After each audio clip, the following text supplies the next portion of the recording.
ta. Mo fi àsìkò yìí mo fi ń mo fẹ́ kí mẹ́sẹ̀jì mi kó dọ́dọ̀ brọ́dà wa, dádì wa ẹ̀kọ́ bíbélì.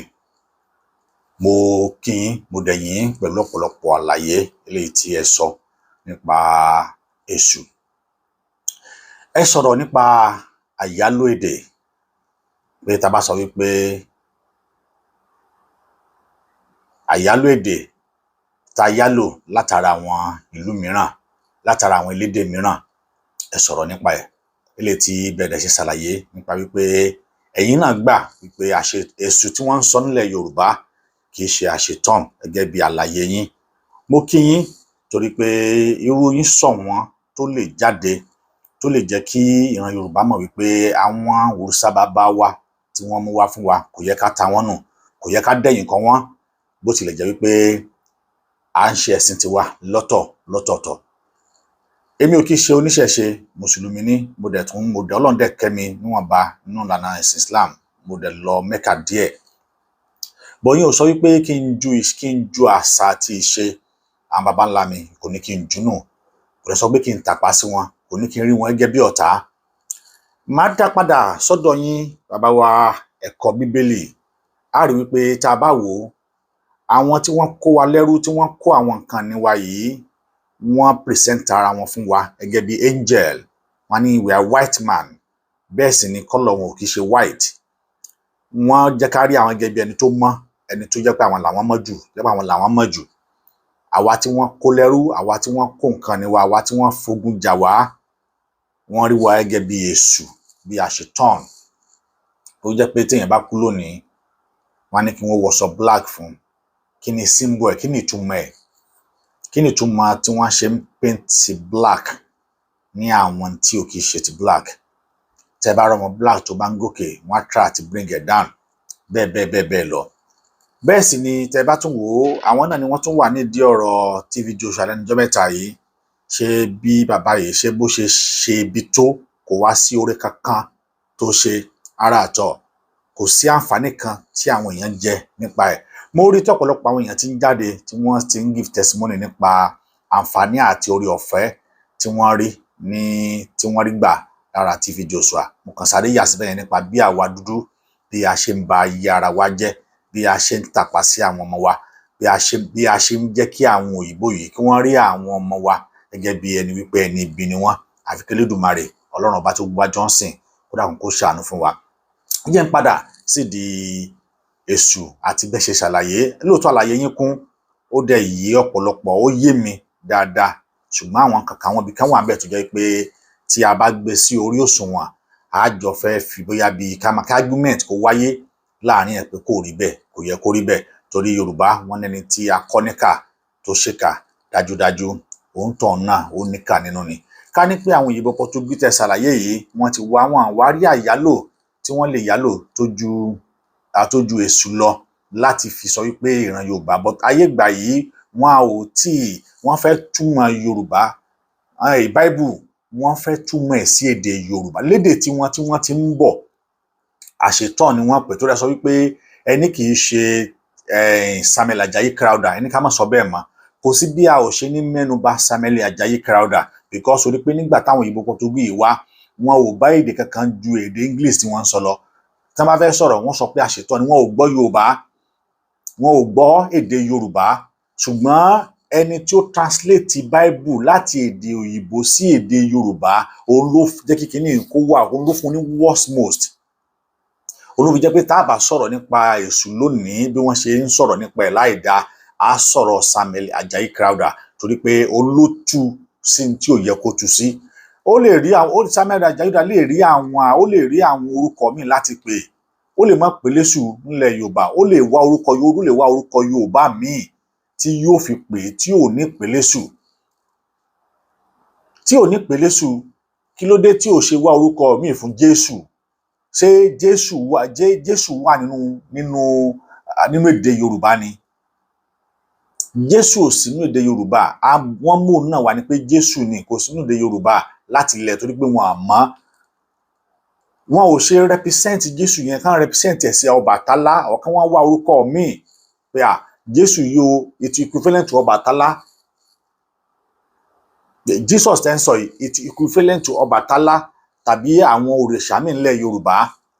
Ṣùgbọ́n nítorí tí wọ́n fẹ́ bàjẹ́ látara yìí pé a gbé ẹ̀sìn dání, ẹ̀sìn ilẹ̀ Yorùbá tí wọ́n máa fẹ́ bàjẹ́ ni wọ́n ṣe wò pé ọ̀nà wo àwọn ṣe fẹ́ bàjẹ́. Ṣẹ̀dẹ̀ rá àwọn kinní yìí bàbá wa ẹ̀kọ́ Bíbélì lóòótọ́ yìí náà jẹ́ onímọ̀, ṣùgbọ́n ẹ lọ, mo fẹ́ rọ̀ yín, ẹ lọ ka átíkù kan tí Lord Macaulay tó kọ sí British ní 1835 nípa ìran Yorùbá.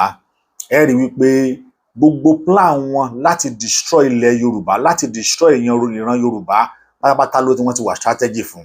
Because arákùnrin sọ wípé gbogbo ibikíbi tóun ti lọ rí òun rí wọn pẹ̀lú ọ̀rọ̀, òun ò bá wọn pẹ̀lú olè, òun ò bá wọn pẹ̀lú ìbànújẹ́.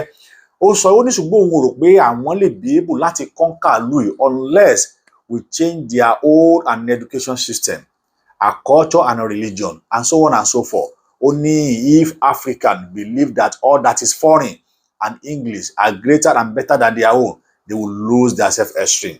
Ọ̀pọ̀lọpọ̀ nǹkan bẹ́ẹ̀ ló jẹ́ pé a rí lónìí, ṣùgbọ́n torí pé àwọn kan dìde nínú àwọn ọmọ Yorùbá, wọ́n wò wípé bá a ṣe ń ba àwọn àṣẹ̀mbá ẹgbà tó máa kéde sọ pé tó ń bú bàbá ẹ̀ tó wá ń wá ìlọsíwájú, báwo ni irú ọmọ bẹ́ẹ̀ gan ṣe fẹ́ nítorí pé Ọlọ́run sọ pé a gbọ́dọ̀ rí àwọn tó bá jẹ́ àwọn ẹni wa, ò gbọ́dọ̀ bẹnu àtẹ́lù wọn, a ò gbọ́dọ̀ bu ẹnu búlù wọn.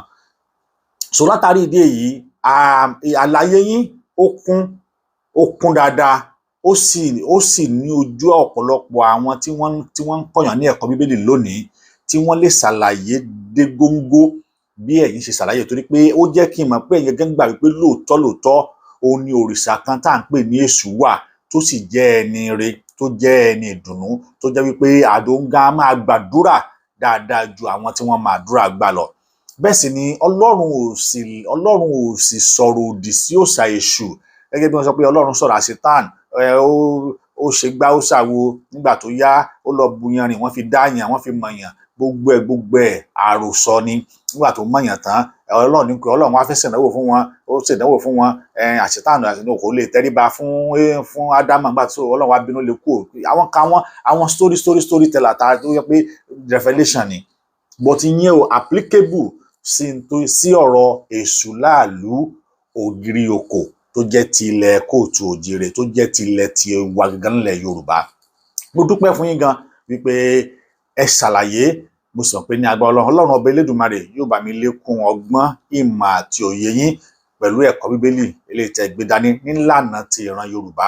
Mo sì wà pé lágbára Ọlọ́run òkè báyìí òun náà ni ẹ ò mọ̀ lọ, ṣùgbọ́n ẹ̀yin náà tún lè bá wa gbìyànjú síwájú sí dáadáa láti jẹ́ ká mọ̀ wípé Èṣù tí ṣe tilẹ̀ Yorùbá òun kọ́ ni wọ́n ń pè ní àṣetán, ṣùgbọ́n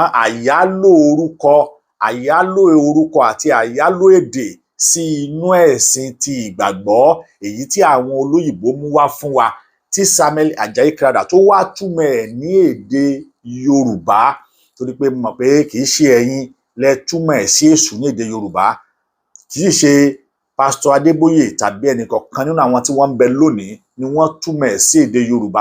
Tẹ́yin náà bá ń lẹ̀, Bíbélì tẹ́yin náà bá ń lẹ̀, òun náà lẹ̀ ń tẹ̀lé. Lè túmọ̀ pé the genesis of this problem is started from Ajayi Crowther to translate the English Bible sí Yorùbá fashion.